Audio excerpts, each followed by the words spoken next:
Light seems like the simplest thing in the universe. It moves, it travels, it goes from one place to another. You see it leave a source, cross space, and arrive somewhere else. A beam from a flashlight stretches forward. A ray from the sun reaches your eyes. Everything about it feels immediate and obvious, as if motion itself is the most natural description we could possibly use. But that feeling depends on something we rarely question.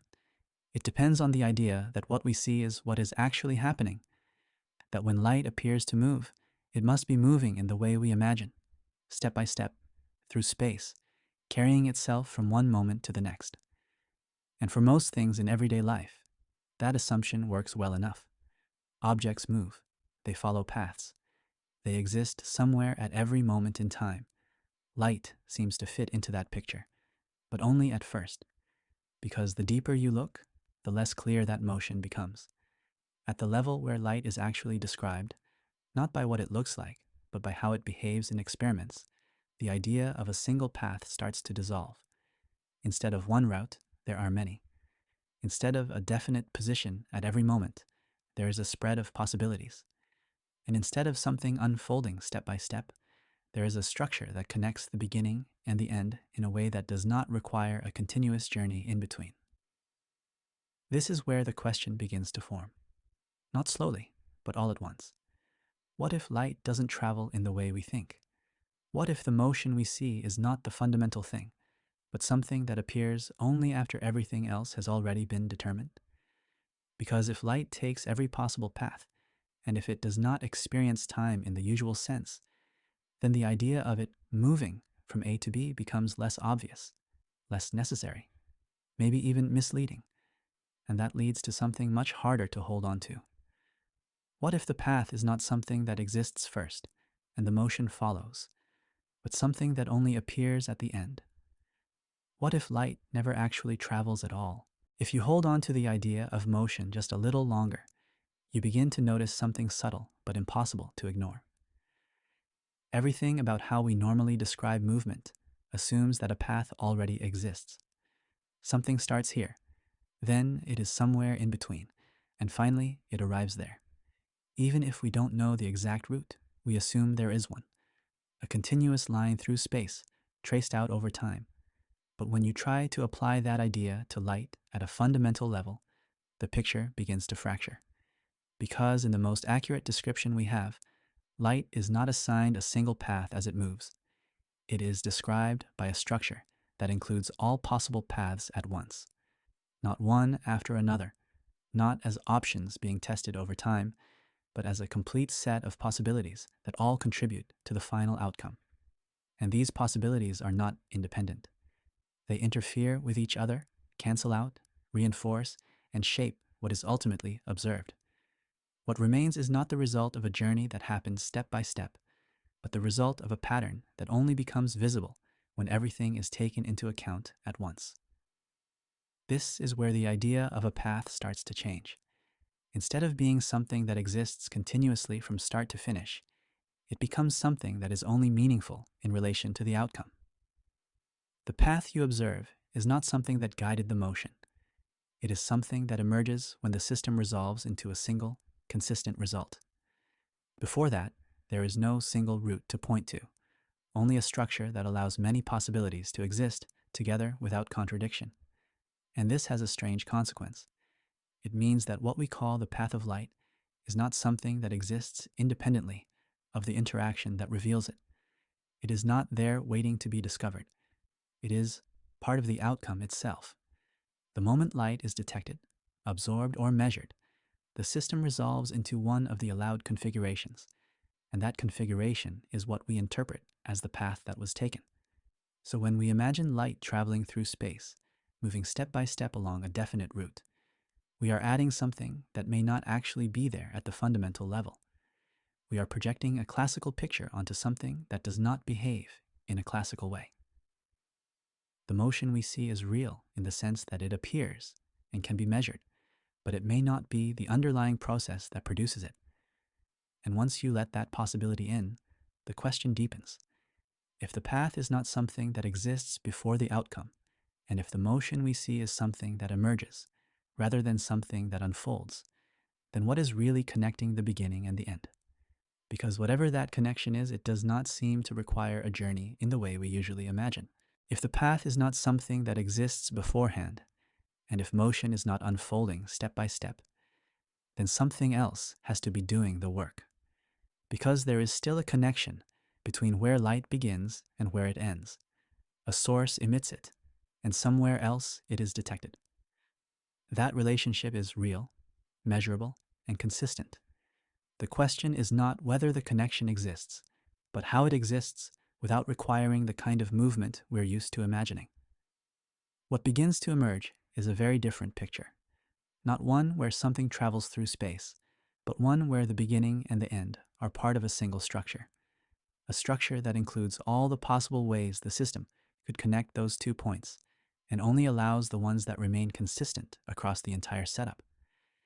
Instead of a journey unfolding through time, you have a relationship that is defined as a whole. This is why the idea of all paths becomes so important.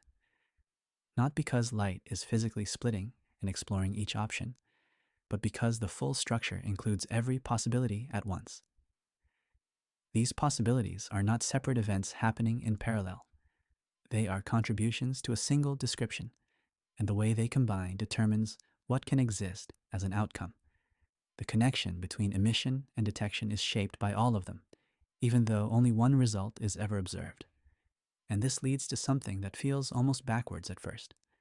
The outcome does not arise from the path arises from the outcome. What we call the route that light took is something we reconstruct after the interaction, based on the pattern that survives. But that pattern is not the trace of a journey.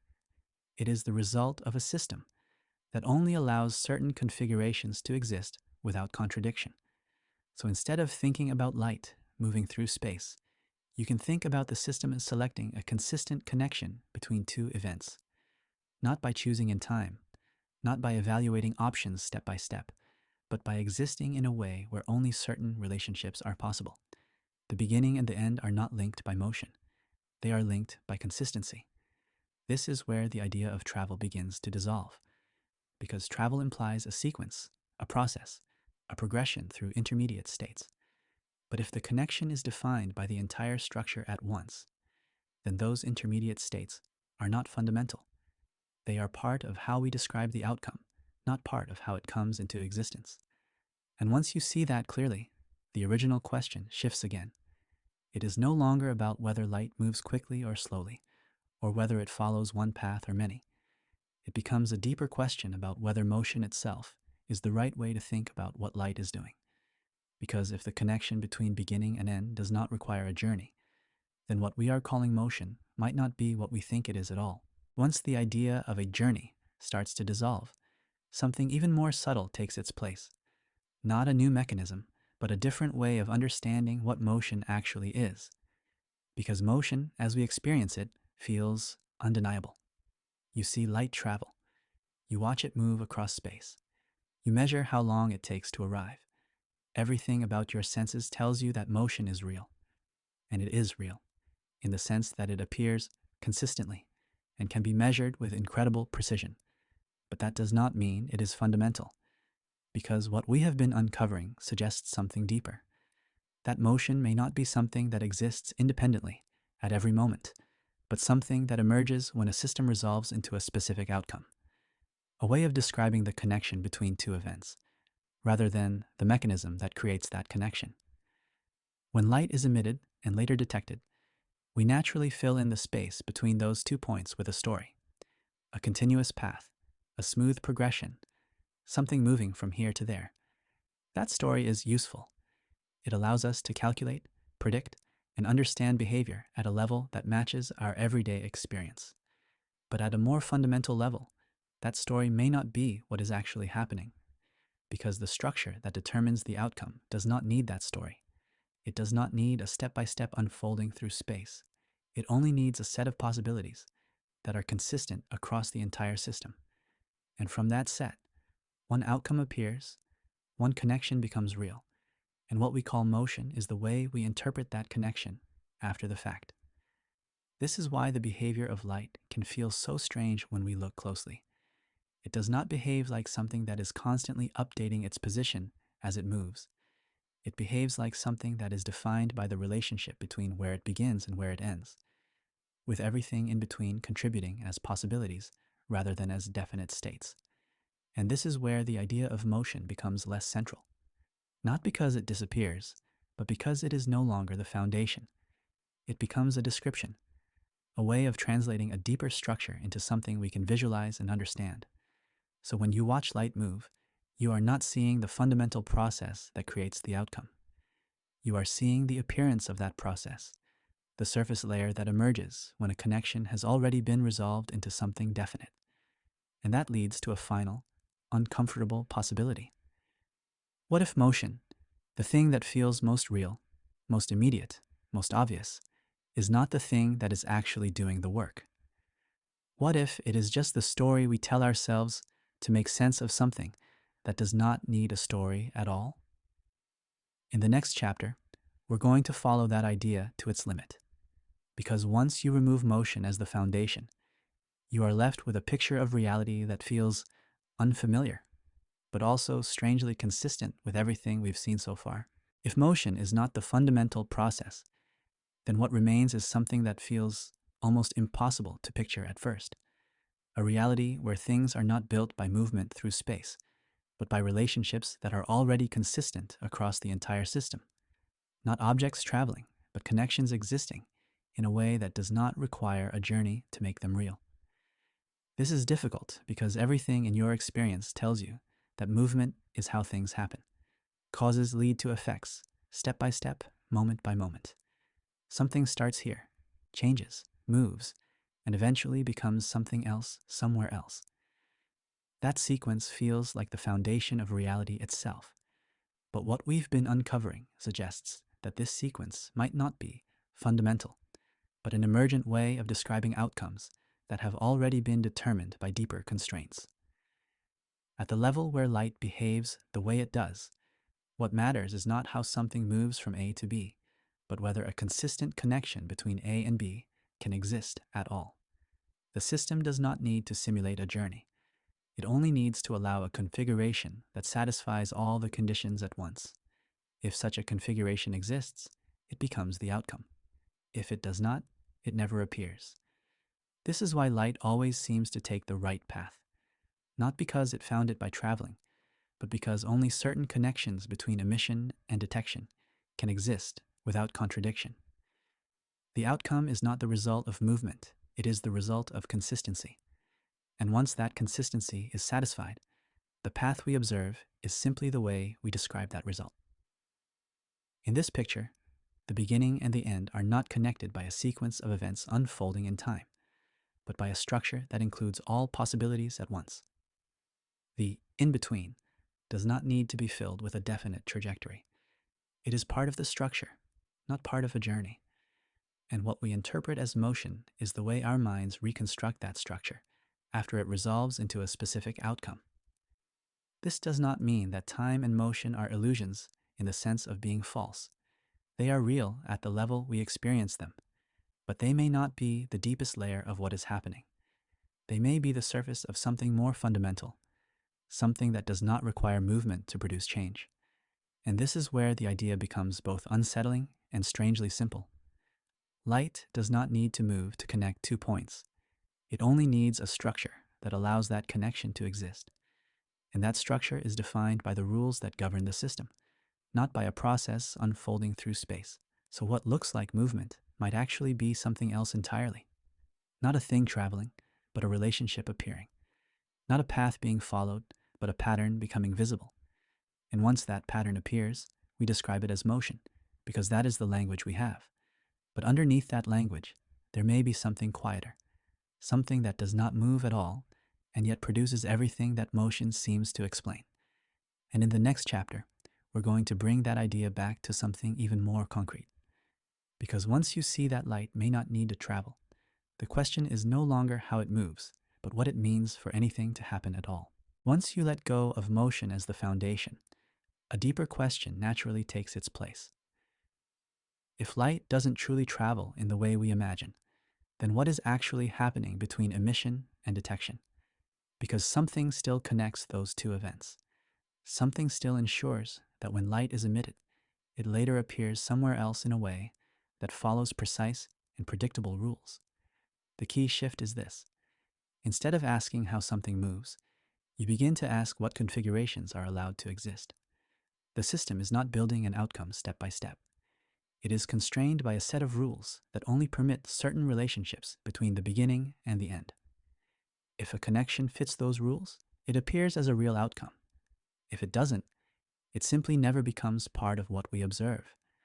This is why everything remains so consistent. You never see light behave randomly in a way that breaks the laws.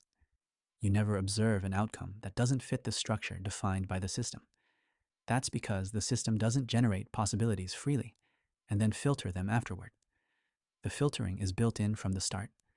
Only outcomes that satisfy the entire structure are even allowed to exist. From this perspective, what we call an event is not the result of something moving through space and arriving somewhere. It is the realization of a consistent connection between conditions. The emission defines part of that structure. The environment defines another part, and the detection completes it. Together, they form a configuration that can exist without contradiction. And what we interpret as the process in between is something we reconstruct after the fact. We imagine a path, a motion, a sequence of states. But those are descriptions, not necessarily the mechanism. The mechanism, if you can even call it that, is the existence of a structure that connects everything at once. This is why the idea of what happens in between becomes so difficult to answer, because it assumes there is a series of definite states unfolding over time. But if the system is defined by a structure that spans the entire process, then the in-between is not a sequence of events. It is part of that structure, not something separate from it. So nothing is happening in the way we expect, not because there is no change, but because the change is not driven by movement. It is driven by the constraints that define what outcomes are possible.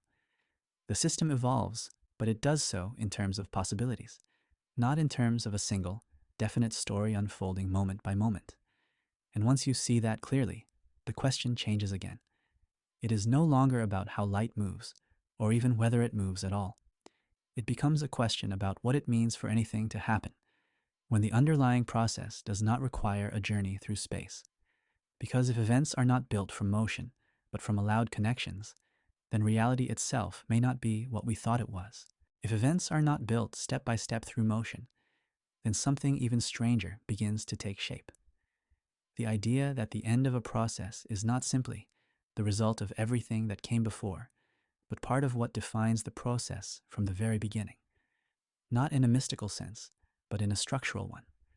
The outcome is not added at the end. It is one of the conditions that determines what can exist at all. This is difficult because it reverses the way we normally think about cause and effect. We are used to imagining a chain where the past creates the future, one moment at a time. But in the framework we've been exploring, the full structure includes both the beginning and the end together. The emission of light and its detection are not separate pieces connected by a journey. They are part of a single configuration that must remain consistent as a whole. This is why the correct path always appears, not because the system found it over time, but because only certain connections between start and end are possible. The outcome is not waiting at the end of the path. It is part of what defines which paths can exist in the first place. And what we observe is the configuration that satisfies all of those constraints at once. It can feel as if the light knew where it was going, as if it had access to information about the destination before it arrived. But that interpretation only arises if you assume there's a journey happening in time. If you instead see the process as a structure that includes both endpoints, the need for that kind of knowledge disappears. There is no moment where the system has to figure anything out. The consistency is built in from the start. This is closely related to how we describe light using all possible paths. Each path contributes, but only those that remain consistent with the entire setup survive. The beginning does not evolve toward the end. The entire structure determines which connections between them are allowed. The path is not chosen.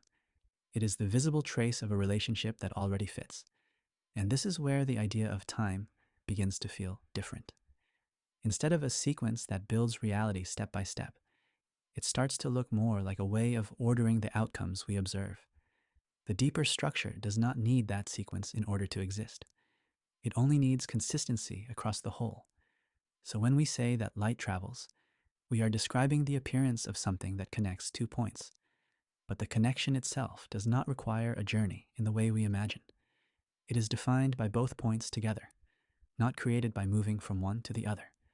And once you see that clearly, the idea that light might not actually travel stops feeling like a paradox.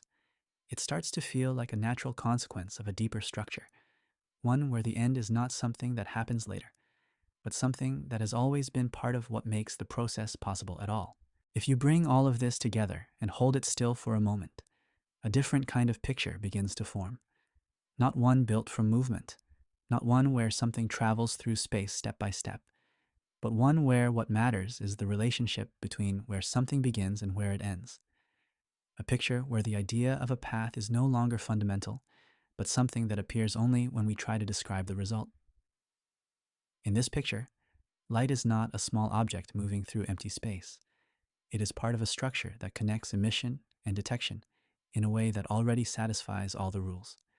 The system does not need to build that connection over time. It only needs to allow it. And when it is allowed, it appears as an outcome we can observe, measure, and describe. This is why the path always looks so precise. The angle of reflection is exact. The bending through a material follows a perfect rule. The interference patterns are consistent and repeatable. All of it looks as if something carefully followed a route. But what we are seeing is not the trace of a journey. It is the shape of a connection that could exist without contradiction. And that connection does not need a continuous story in between. It does not need a particle to be somewhere at every moment. It only needs a structure that includes all possibilities and filters them down to the ones that remain consistent across the entire setup. The rest cancel out, not because they failed, but because they never fit.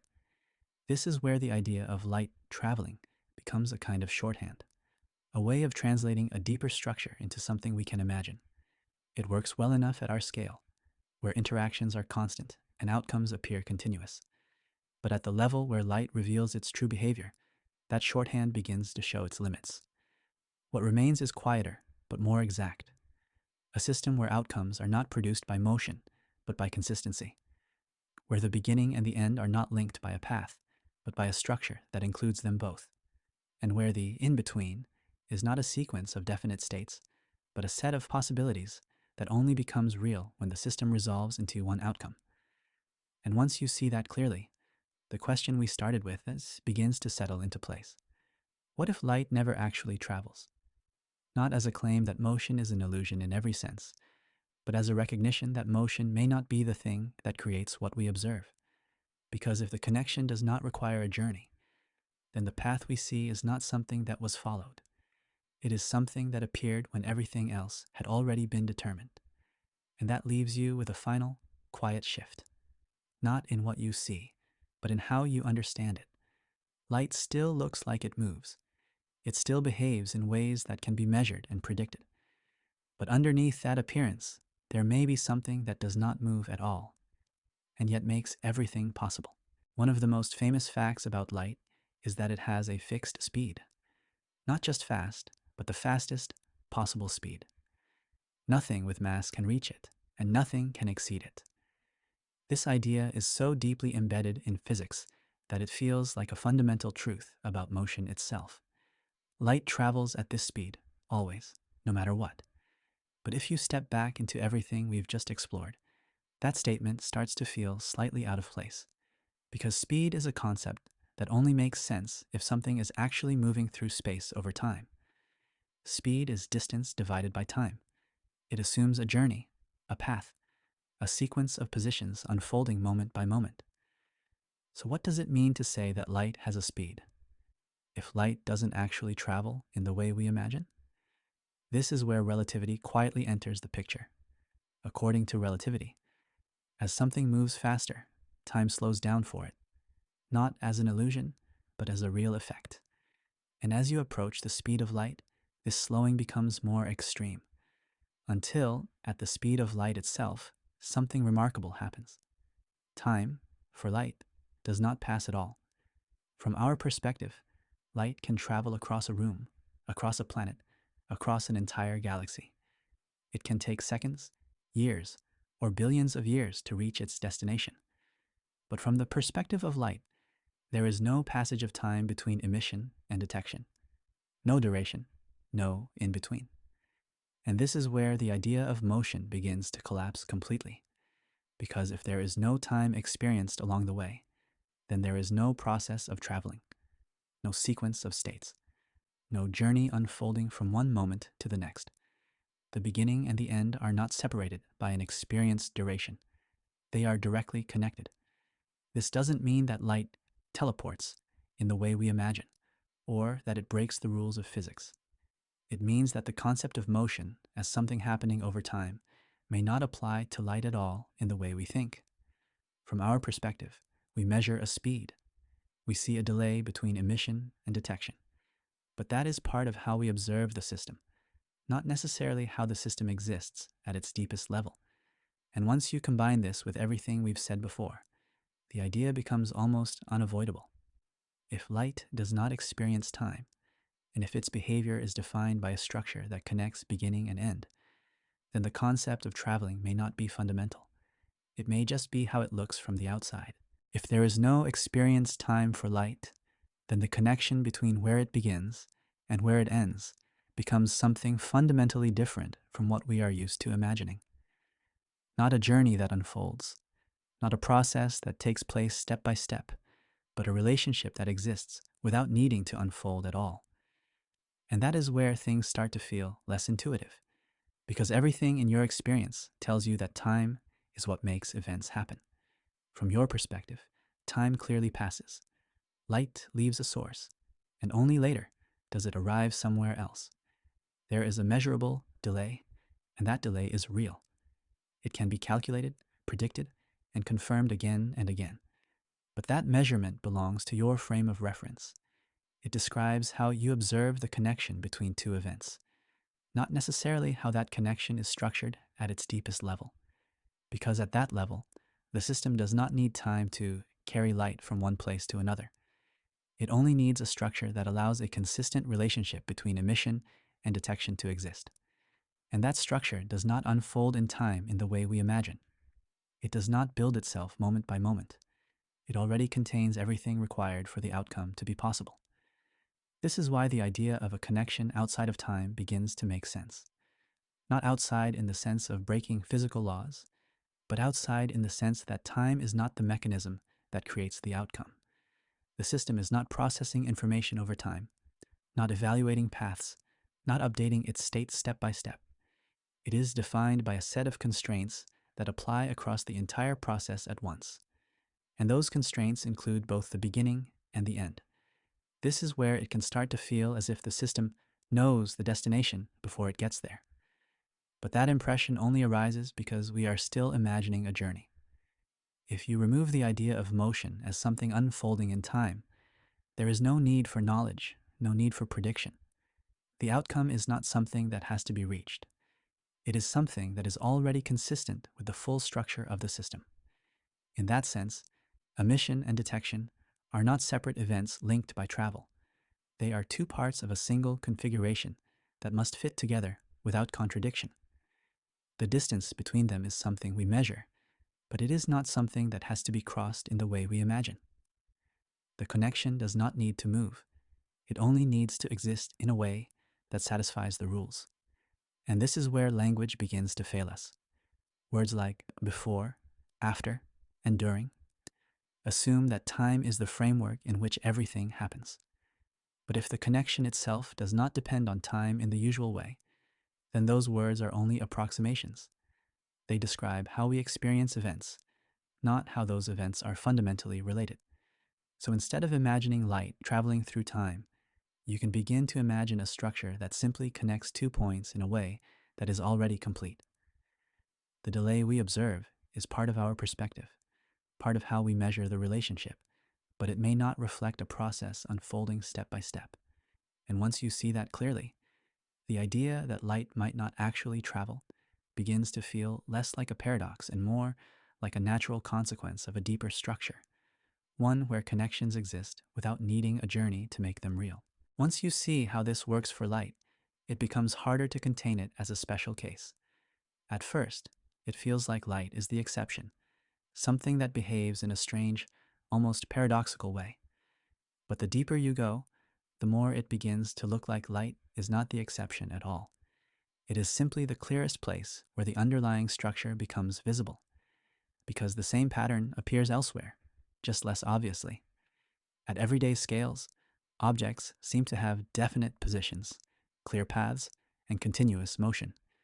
A ball moves through space. A car travels down a road. Everything appears to exist in a well-defined way at every moment, whether you observe it or not. That stability feels natural, almost unquestionable. But that stability is built on constant interaction. At larger scales, systems are continuously interacting with their environment. Light is being absorbed and emitted. Particles are colliding. Fields are exchanging energy. These interactions happen so frequently that any open structure of possibilities is almost instantly forced into a definite state. The result is a world that appears solid, continuous, and predictable, because the underlying ambiguity is constantly being resolved. What you are seeing is not the absence of quantum behavior, but its suppression. Light reveals what happens when that suppression is reduced, when interactions are limited, when the system is allowed to remain in its open state of possibilities. The deeper structure becomes visible again. Interference patterns appear. Paths become undefined. Motion stops looking like a smooth, continuous process and starts to feel like something that only makes sense after the outcome is known. This is why the behavior of light feels so strange. Not because it is doing something unusual, but because it is exposing something that is usually hidden. It is showing you what reality looks like when it is not constantly being forced into definite states by interaction. And once you see that, it becomes much harder to believe that motion, as we experience it, is the fundamental layer. It starts to look like an emergent effect, something that appears when countless interactions continuously resolve possibilities into outcomes, creating the illusion of continuity. So what we call movement may not be the thing that creates change. It may be the result of change being resolved again and again, so quickly that it feels like something is moving through space. And that brings everything back to light. Because light is one of the few things that allows you to see past that illusion. It behaves in a way that cannot be fully explained by a continuous path. It forces you to consider the possibility that what you are seeing is not the process itself, but the surface of something deeper. And once you accept that, the idea that light might not actually travel stops feeling isolated. It starts to feel like a window into how everything might work when you look closely enough. If you stayed with this all the way through, you probably felt something shift. Not suddenly, not in a dramatic way, but quietly. The idea that something as simple as light might not move the way we think begins to change how you look at everything else. Because once motion stops feeling fundamental, the entire picture of reality starts to loosen just a little. This isn't about replacing one explanation with another. It's about seeing that the explanation we started with was only a surface layer, useful, intuitive, but not complete. Underneath it is something more subtle, a structure where outcomes are not built step by step, but appear because they are the only ones that can exist without contradiction. And light, in its simplicity, reveals that more clearly than almost anything else. So the next time you see a beam of light, or watch it reflect, or think about how it travels through space, you might notice something different. Not just motion, but the possibility that what you're seeing is the result of something that never needed to move at all. If you want to keep exploring ideas like this, slowly, without rushing, without forcing simple answers onto complex questions, then subscribe to Science Sleep Theory.